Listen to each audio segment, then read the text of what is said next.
So hi everybody and welcome back to my channel. It's Nicola Flood, the Queen of Health, and I am so delighted and really excited to share James with you today. James Sweetman.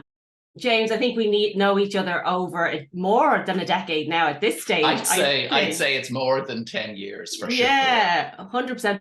But with James, everybody, I've been inspired with everything that he has done. Anytime I've gone to a coaching session or been part of his training, you just come out totally lighter, brighter, and with a different outlook on life in general and everything too. So I'm really excited just to share, because James has recently gone through some health issues, and I think it's really relevant to talk about it today because it's something that my clients are on the verge of. And with that, let me just introduce you, James. And if you want to tell the audience a little bit about yourself, please. Oh, goodness. Okay. Well, it's funny you mentioned 10 years, Nicola, because I'm 20 years running my own business next January. Wow. And how quickly that time has gone by. But to give a little bit of background on myself, I have been working as a life and business coach, soft skills trainer, probably appears on the business card as well, and motivational speaker. They would be the three main areas of my work. Within the coaching work, a lot of it is down to the, how to say, career fulfillment, so people who are maybe in career transition or trying to figure out what's the next step for them. And then also helping people prepare for interview. And then when it comes to the soft skills stuff, whether it's leadership, motivation, time management, presentation skills, all of those areas are my bread and butter. And then there's been a few, how would I say, extracurricular bits along the way, a few books, a few podcasts, plenty of blog articles. So love it. I'm one of those people who I often say has won the career lottery, because I'm doing what I love. I'm doing what I love to do. But for the purposes of today's chat, that carries some challenges with it too. Yeah, it's almost like the entrepreneurial roller coaster, as they say. And I think anybody that's listening that has their own business or is about to embark on that, it is like, I've my own business and it's amazing, but because you're that sole person, you're putting everything into that business. Yeah, and it's like if you're not working, by and large, you're not earning, and that brings extra pressures with it. And something that I discovered when I started my own business 20 years ago, I had taken some time out. I'd left the corporate world because now looking back on it, in the late 90s and around 2000, I was probably suffering from burnout, for want of a better phrase. Okay. And I was fortunate to be able to step away from that. And I ended up taking 18 months off. I spent a bit of it traveling. I was able to do that. And then I came back into something new. And I sort of thought that, that was it for me. I've experienced the crisis, as it were. And I've found my niche in the world, or I found my purpose, and I'm sharing it with the world. And it sort of took me by surprise that, not quite 20 years later, but 15, 16 years later, I also found myself sort of burnt out again. But this time it was from doing work that I love to do, which did surprise me. It's like, this shouldn't be happening. This shouldn't be happening to me, particularly working in this field where I'm not a novice. Like I am self-aware. I've done the personal development work. How did this happen? I don't know. and for those listening, because we talk about burnout and people become run down, but when you actually experience that burnout, it's not a nice place to be, and it takes time to get there. How did what was the signs that you started to notice, and how long did it take you to realize? It is a gradual thing. It's very slow, and I know there's that adage of, life is always trying to teach us something, and it starts off with whispers, and if you don't pay attention, it gets louder and louder. That is certainly the case. Funnily enough, when I think back on it, I remember being in Bruges, of all places, in Belgium. And I was fortunate because I traveled with work, or I did pre-COVID more so. And I remember being there delivering a workshop for a day, and I had factored in some personal time to see a place I'd not seen before. And I was sitting there in a square in Bruges, being able to eat a lunch or whatever it was outdoors. And I'm thinking, I'm exhausted. I was sitting there thinking, I'm exhausted. Mm-hmm. Here I am in this beautiful surroundings, doing work that I'm very fortunate to do. Yeah. And I sort of resented it. And I've learned since that resentment is one of the key things to watch out for here. Right. Okay. So particularly if it's stuff that in the past lit you up and that you enjoyed and that you were motivated for, and the nature of that is still the same, but you've changed. And I found I was resenting requests on my time. Okay. And there was no logical reason to that. But that is a symptom of exhaustion, or just not having the same motivation for something that previously lit you up. That's really interesting, because even I can connect with that. As I mentioned before we went live, that I am in the middle of coming out of burnout. But like that, you know, being asked to do a job that you previously, you're like, I don't want to do that. And you question, you kind of go, what's wrong with me? And if you don't know, you're like, okay, it's not burnout. It's just. Yeah. It was very peculiar, because I was sort of thinking, hold on, I'm doing work here that I chose to do. I'm very fortunate to do. And that really I love. And I was resenting it. But then at the same time, everything in that state becomes a chore. Oh, will you empty the dishwasher? You know, that's something else. You know, I have to go to the shops to get some milk. Oh God, you know, it's only down the road. Everything becomes a chore. Okay. So that sense of resentment and the sense of everything being a laborious task when it really isn't, were clues to me that something is off here. And was there physical, like obviously you were feeling tired, but did anything else start to present itself then? Oh goodness. Right. Now, I won't say these were connected, but this is my story. Yes. So within a week of being back from Bruges, I went to the bathroom one Sunday evening, as it was, and I peed blood. Wow. And that really scared me. And of course, you're not supposed to Google these things, Nicola, but of course you do. You do. Within 5 minutes, up came 3 different types of cancer options. Yeah. Now, that happened on the Sunday night, and it happened a few times on the Sunday night. I had no more symptoms, but fortunately, I'm not afraid to go to a GP. I think I was brought up that way. Even if my mom was saying, if it's only for peace of mind, go to your GP. Which I did. And sometimes that's tricky, particularly for men to do. Of course. So I went to the GP and he said, James, it could be a number of things, but we'll get you checked out with a consultant. And so a week or so later, I met with the consultant. A week or 2 after that, I was in hospital for some tests, and I was fortunate to be seen quickly. Cutting a long story short, I'll always remember the date. It was the 7th of September, and I was told I had bladder cancer. Wow. And that is a pivotal point in my life, Nicola. There is the BC, before cancer, and there is the whatever has come afterwards. And that was tricky. That was tricky both physically and more tricky mentally.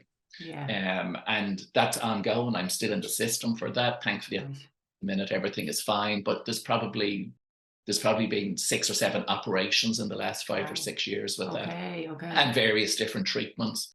But the challenging thing with that, when I now look back on it, wasn't the time it took for the physical recovery. There was the mental recovery aspect to it. And thankfully, I have awareness in this area, and I can reflect on it. And I was sort of thinking, somehow I felt as if my body had let me down here. That unwritten contract between me and my body, the body had let me down.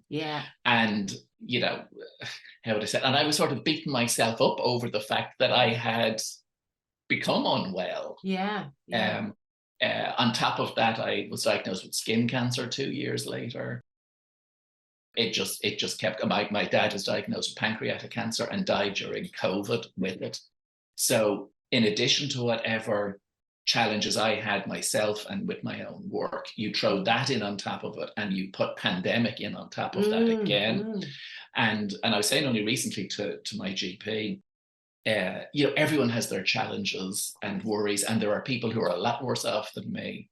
But as he validly said, you know, we're all in our own lane with this, though. You know, we all have our own path with it, and comparison doesn't come into it. And I know for me, I was sort of saying, well, sure, I'm fine. I'm getting treatment. It was caught early and all of that. Yeah. What have I got to feel?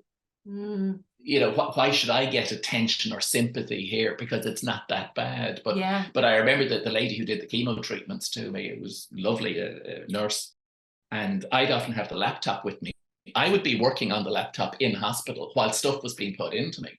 Now, that is a little mad when you think about it, Nicola. Yeah. But this is a use of my time. I'm just lying here anyway. I might as well be productive and whatever. But that's part of a bigger challenge that I have and that many people have, is that society doesn't value rest. Society values productivity. Yeah. And we are conditioned that way. And I was conditioned that way so much that if I'm resting in a hospital bed, well, I probably could be productive. Yeah. That's how I was programmed, and it's a little crazy when you think about it. There is, because there seems to be and I'm the same as well, hands up, is that if you sit down and you have that kind of switch off, it's the guilt that comes with it, because we shouldn't. As you said, we're in this society now that shames if you are not running around like a headless chicken. Yeah. Stressed. Oh yeah, it's like Brené Brown would say, when did stress become a status symbol?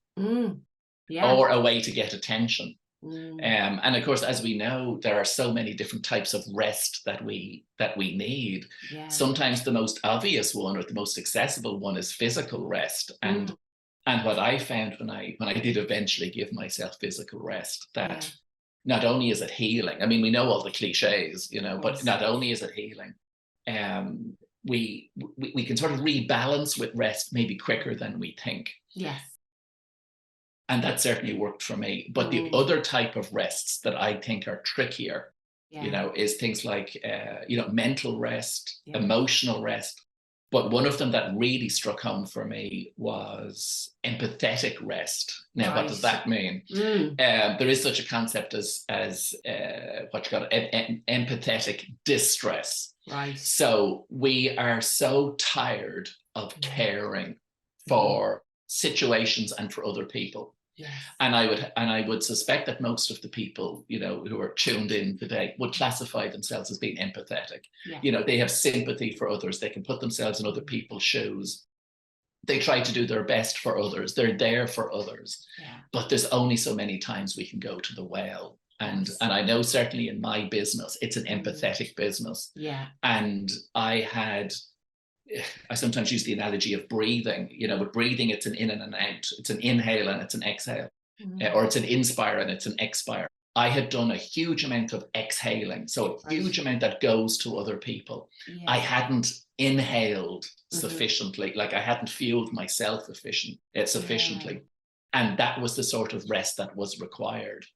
Where it's the old cliche of literally putting your own oxygen mask on first. Because I think when we look at rest, people think, 2 weeks and I'm back out again. It's not when you've got burnout. You're on a path to, like, you have to look at how long has that been taken away, and you're in that hole. As we say, as nutritional therapists, you're in that rabbit hole and you've got the symptoms, but how long does it actually take you to come back out? And for me, it's the whole 360. So it's not just your nutrition, it's your mindset, it's your mental well-being. It's really just in capturing everything. It's how you're engaging with the world. It's certainly for me, it brings up questioning some of my beliefs, but it also forced me to think about, it's like an upgrade to the phone or to the laptop. They get upgrades every so often. I needed a little bit of an upgrade here, not in terms of performance, because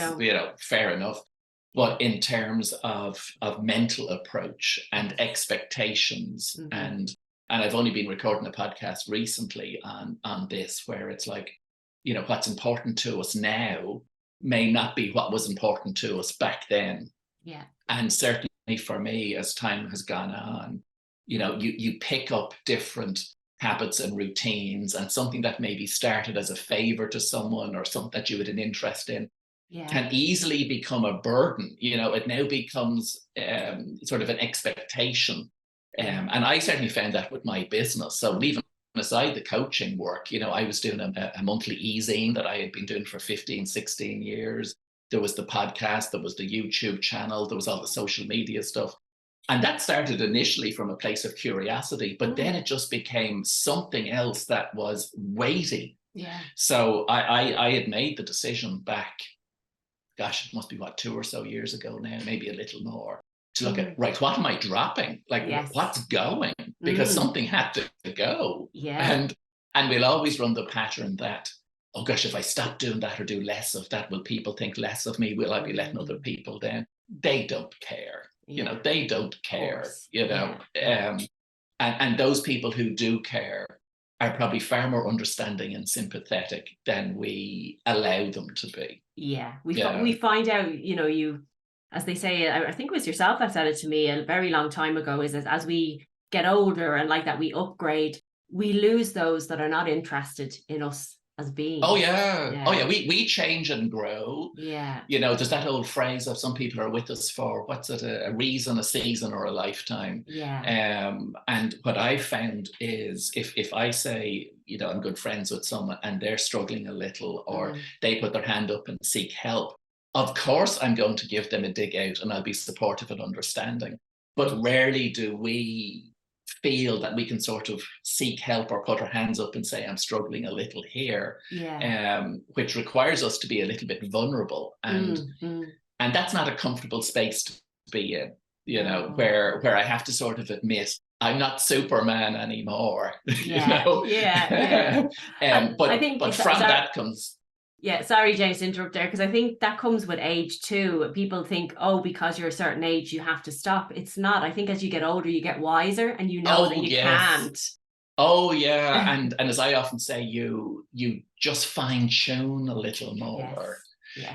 It's a bit like when we're younger. It's like going to a big buffet or something, and we can taste all of the different food on the buffet. But when we get older, we realize, I don't really like that. Or I prefer that, and I prefer it with that, and I know what feeds me, I know what nourishes me, and that's when, because we know ourselves better, and there's no rights or wrongs with that. It's just I know what fuels me better and what doesn't. Yeah. And would you say now, James, that you're on the road to recovery, or have you recovered from the burnout? Like, where are you on your journey?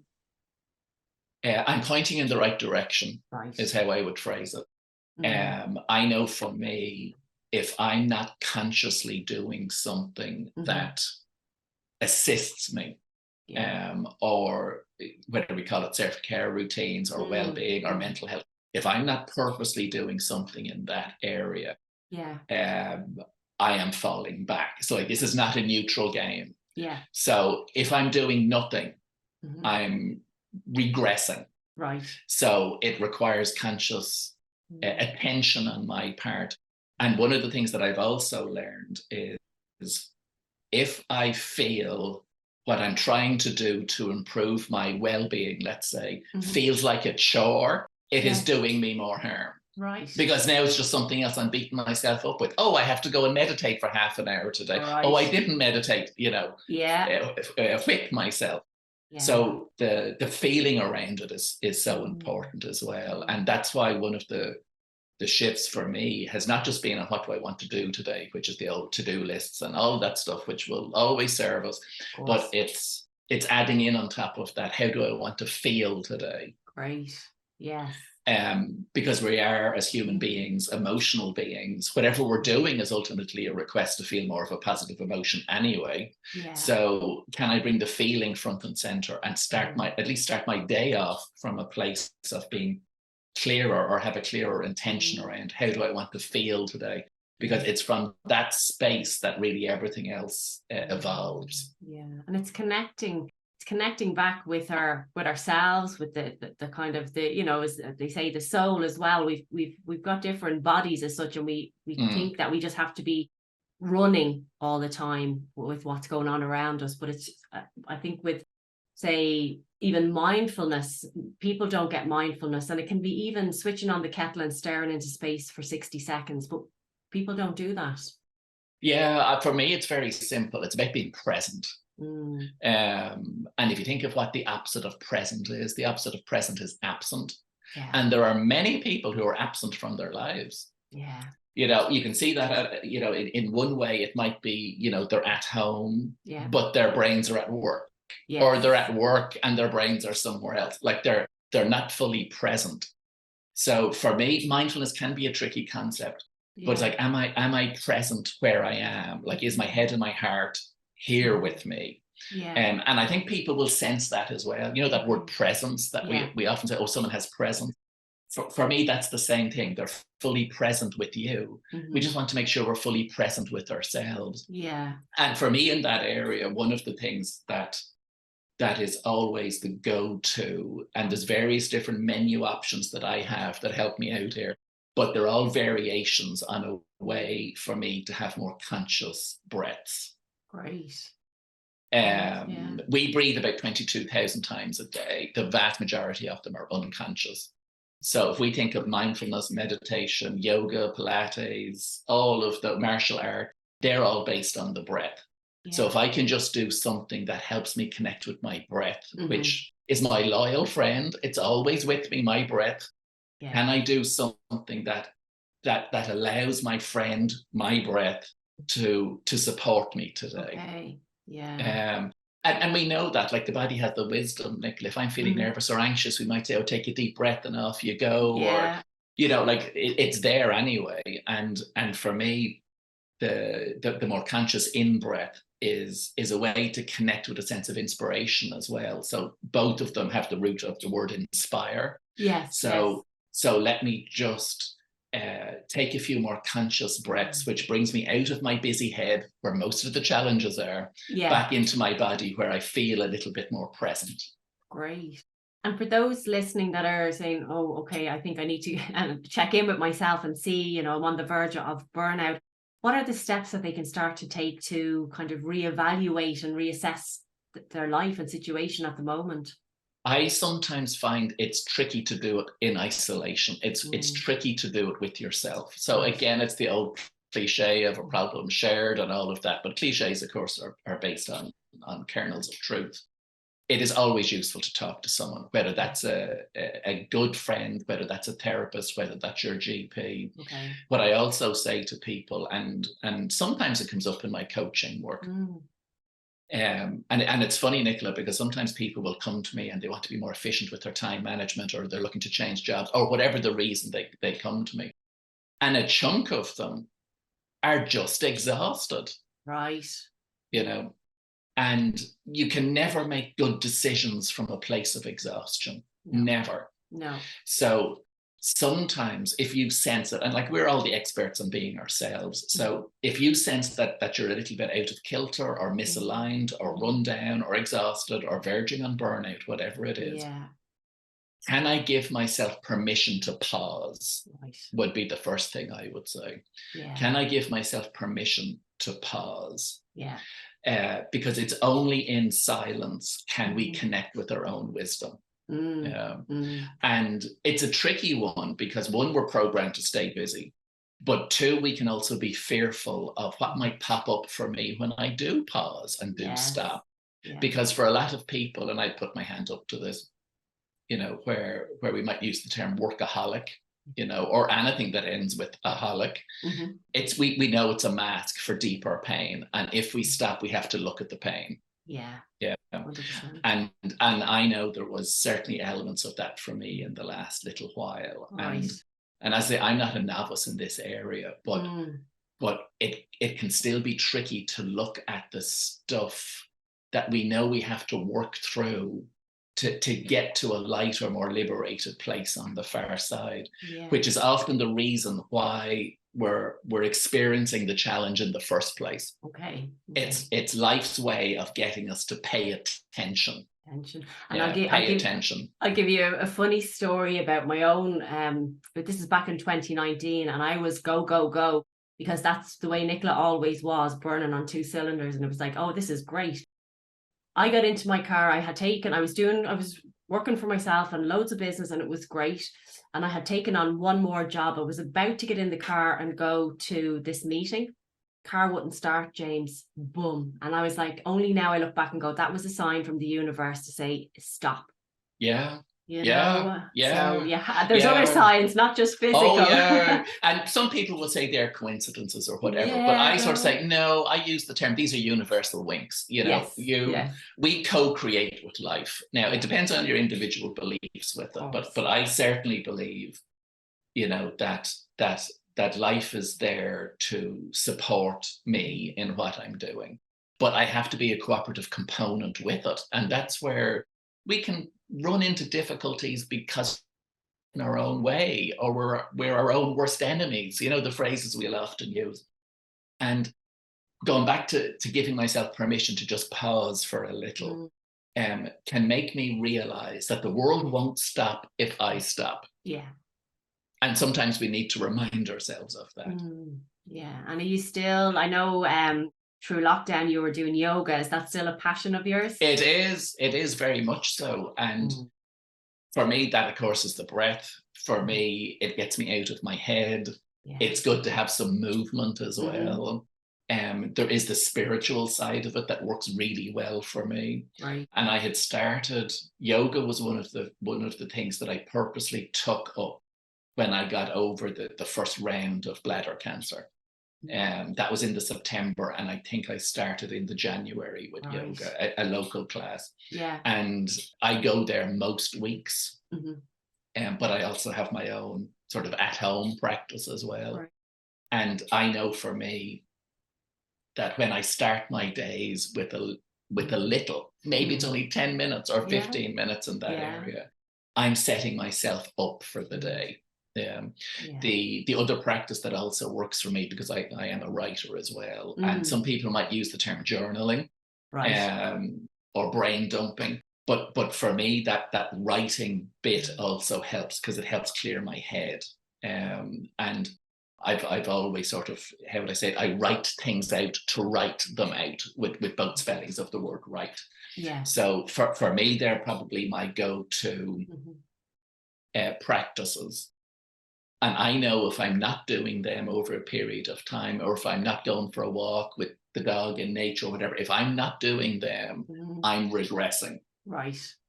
Yeah, it's not a neutral thing. Yeah, it's such a great connection that you have now, that you know when you're regressing.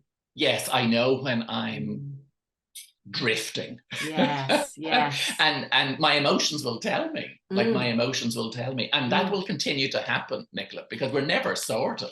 No, we're never sorted. No, and if we don't, like, if say, if I don't take care of my burnout now and I go back to the old Nicola, the universe is going to come back knocking on the door to say, you didn't learn your lesson. Here it is again. Yeah.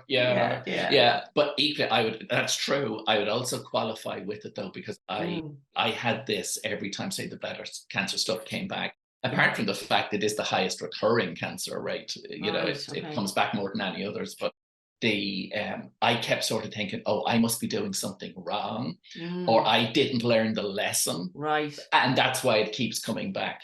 And that doesn't help in that context, because now you're just beating yourself up more with it. Yeah. Whereas what helped me was trying to get to a place, and I don't get to it all the time, but try to get to a place where I'm, how would I say, a little bit more aligned with myself. So irrespective of what comes back test-wise, I know I'll be okay. Yes. And for me, that maybe was one of the bigger pieces to pick out of it, is that, I'll be okay here when I pause and when I allow myself to receive assistance. Yeah. Which is sometimes trickier. Because we were talking earlier that you're going to be getting a nice award. You're going to an award ceremony. Tell us about your Well, it's interesting with that, when I mentioned the writing. When I did pause, when I did take some time out, and this coincided with a pandemic. I mean, sometimes I joke here with Brian, it took a pandemic for me to stop working. I manifested it, I don't know.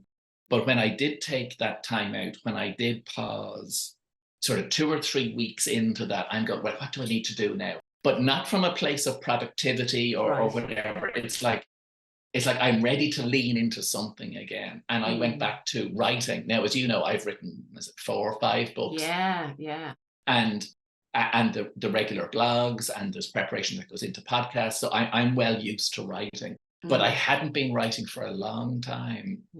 And that was also part of the deal, because I get such pleasure from it and I wasn't doing it. So that was a bit off. So when I had the freedom of time, I found myself going back into writing. And there was also a reevaluation piece going on when I paused. And out of that came going back to college, and I did an MA, I did a master's in creative writing. And there was a few little signposts or universal winks along the way, Nicola, that sort of lined that up for me. And everything just sort of fell into place with it. And it was, in my terminology as a coach, it was shining a light directly on some of my values, you know, the things that light me up, my ingredients in fulfillment. And when we do that, we'll always feel good and we'll get a great sense of pleasure from it. And unlike, say, the MBA that I did 25 years ago, where it was sort of a means to an end, this was pure pleasure in the process of it. So the result at the end was the byproduct. The real joy came from the process. And of course that maybe mirrors what life is too, in the bigger scheme of things. That's fantastic. And it shows you then, you know, you found, it was always your purpose, but you found it, that it worked, and the timing was divine timing, as we say sometimes as well. For the listeners then, what would be your top 3 hints or tips for people around their mental well-being? How can they reconnect? What was your top 3 tips? To acknowledge that, how would I say it? You know, well-being, mental health, self-care, you know, they're not luxuries. They're not things to do when you can get your to-do list done and that's what's left. It's like, can I bring it front and center? That would be one. And it doesn't matter what it is, but it's just something, even if it's just 5 minutes for you. Now, maybe that's at the forefront of my mind because it's the next podcast episode. But even if it's just 5 minutes for you, if you think, like, there's 1,440 minutes in the day, can I just devote 5 of them, less than 1%, to something that nourishes me or fuels me? And we'll often have ideas as to what that is. And can I just bring it front and center a little more? I would maybe also throw into the mix that, you know, we're all perfectly imperfect. There is no such thing as being sorted here. We're all perfect in our own way, but equally we are works in progress. So we're constantly evolving and growing as well. And maybe that just brings a third reflection question into it, that, you know, the gap between maybe where we feel we are now and where we'd like to be or could be always starts as a visualization gap. So by that, I mean, if I'm looking to say just work-life balance, if we keep it very simply like that can only start when I contemplate what a more equitable work-life balance will look like and feel like for me. So let me just get curious as to maybe what's possible in that area of work-life balance, or what's possible in terms of looking after myself in a slightly more purposeful way. And whatever those activities are, it just starts by me getting curious as to how I could engage with myself and with others in a more optimal way. Great. Very, very, very useful. And, you know, maybe rewind, guys, write it down and take heed. And I think it's one step at a time, James, isn't it? It's just to really take your time. It's absolutely, it's progression in a direction. That's all it is. It's like, think of it like changing the big cruise liner. I'm just making 1 or 2 little adjustments here, but over a period of time that has me going in a different direction. So even if it's just the 5 minutes pause, or that question around, how do I want to feel today? You know, if I'm asking myself that a few times during the week, that's taking the ship in a different direction. It's like what I say to clients around, say, their nutritional journey. It's a lifestyle change. It's not a quick fix. No, You have to make the changes to get better and to keep moving forward in that line. Yeah, and therefore, in that regard, and this was another insight for me. Like, say, I've been going to the gym for 20 odd years, and a lot of the time, most of the time, when I'm going to the gym, I'm going to it from a place of, oh, I want to lose weight. I want to shut the buttons on this shirt. You know, I'm doing it from a place that's maybe self-flagellation again. It's like, I'm not good enough, you know, because I'll be happier if I'm a stone lighter or whatever it is. Now, that can be valid, fine.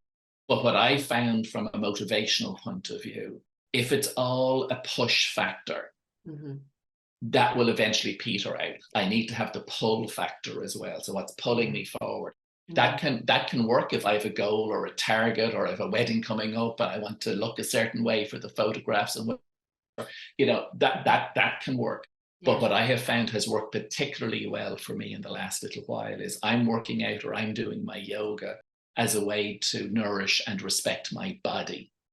Not because, oh, I feel so bad about myself that I have to do something to feel better. No, let me feel better first. I value myself and my body. And from that place, I'm now moving my body a little more.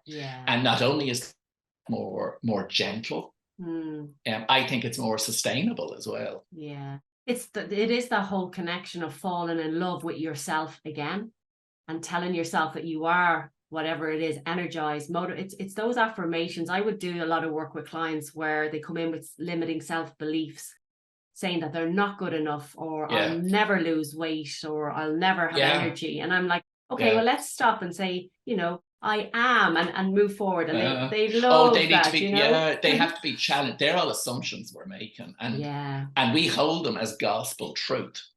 And our bodies, our emotional bodies, will respond to it as if it's gospel truth. But rarely do we actually challenge that habitual thought. You know, oh, if I don't do this, I'm letting people down. Okay, well, hold on. Is that true? No. It's probably not completely true. No. We built it up. To be worse. You know, it's like it's using our rational minds to assess what our emotional our habitual emotional response tends to be. And I will always qualify it, Nicola, and I'm sure you'll agree with this, that, you know, we will always do our best. We always do our best. We know our best on one day won't be the same as the best on another day. You know, I can have days where my best is doing the basics, let's say. I can have other days where the best is something more than that. But we should always acknowledge that we do our best, and not to beat ourselves up on the days when things slip or I regress or stuff happens, because that is part of life. But it's like, what is the trajectory for me here? What's the trend? What's the direction I want to move in? And maybe from, you know, tuning into this podcast, or, you know, doing some work with you, or checking out some of the stuff I have, people can broaden or deepen their definition of best. Is often how I phrase it, so that there's a sense of they're taking a little bit more ownership of themselves and how they're engaging with the world. Amazing. Well, James, it's been an absolute pleasure. We could talk all day. I could keep asking the questions. We could keep going, but because, you know, you're very much on my wavelength around everything. But it's been fantastic to hear your journey, how, you know, you're positive, your mental well-being, how you got yourself through the journey. But where can people find you if they're saying, "Oh, I'd love to have a chat find with out James"? A bit more. If they're not where? fed up listening to me. The mothership is the website, jamessweetman.com. There is a lot of information on that, blog posts and details of the work I do. You can also access my podcast through it. Now, I think I'm on close to 150 episodes of a library of the podcast. It did pause, because when I paused, it paused. And it was also paused as well when I was back at college. But we're into season 3 of it at the minute. And I think there's 4 episodes of season 3 up. But there's a whole library of episodes there that people can go through. And then I'm on the social media platforms of LinkedIn, Instagram, and a bit on Facebook as well. But the website, jamessweetman.com, has all of the relevant information. And I'll pop everything down below with links that they can click easily enough and find you there. So James, thank you so much. And everybody, thank you for joining us today and listening to James.